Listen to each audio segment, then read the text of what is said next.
हर साल 2 करोड़ नौकरियों का वादा किया गया था और इस साल रिपोर्ट के तो मुताबिक इस वक्त हम तस्वीरें आपको दिखा रहे हैं, यहाँ पर चिराग पासवान की तस्वीरें यहाँ पर सामने नजर आ रही हैं। तो बिहार में जैसा कि उम्मीद थी इंडिया गठबंधन को, वैसा उनका प्रदर्शन नहीं रहा है।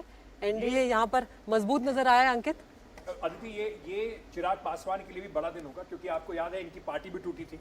इनके चाचा के साथ उस वक्त सरकार बनाई गई थी, पांचों की पांचों जो एमपी थे वहां चले गए थे, तो उनके लिए चिराग पासवान के लिए भी एक ये बड़ा कमबैक है। और अपनी माता जी के साथ वो इस वक्त आपको दिखाई पड़ रहे हैं। बहुत हीटेड कैंपेन रहा। 5 सीटें इस बार भारतीय जनता पार्टी ने उनके चाचा से खींचकर उनको दी जरूर, और हाजीपुर की जो सीट थी, जो रामविलास पासवान की लेगेसी सीट है, उसको लेकर काफी तीखी लड़ाई थी, जिसको चिराग पासवान बड़ी मार्जिन से जीतते वहां पर नजर आ रहे हैं। तो उनके लिए एक बहुत बड़ा कमबैक है ये जो चुनाव है।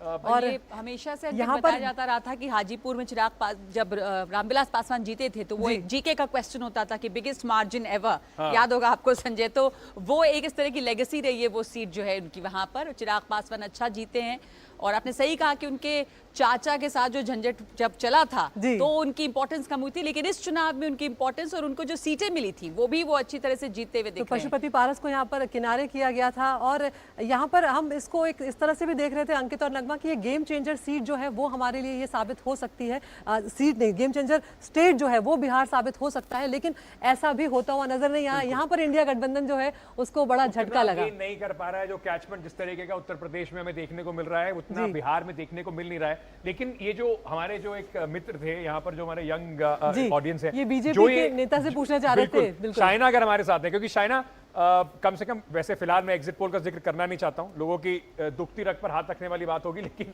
शाइना हमारे साथ नहीं है। संजय जी, अगर मैं आपसे सवाल पूछ लूं, एग्जिट पोल की कुछ डेटा बड़े इंटरेस्टिंग होते हैं। जो डेटा लगातार ये दिखा रहे थे कि 18 से 34 वर्ष के बीच का जो आयु वर्ग है, वहां पर इंडिया गठबंधन को, कांग्रेस को, समाजवादी पार्टी को और बाकी पार्टियों को एक बड़ा बंप दिखाई पड़ रहा है। उनका वोट प्रतिशत बड़े मार्जिन से बढ़ रहा है। क्या ये जो मुद्दा था बेरोजगारी का, पेपर लीक का, बड़ा लोकलाइज हो गया, और शायद उसी का असर उत्तर प्रदेश जैसे चुनाव में हमें देखने को मिल रहा है?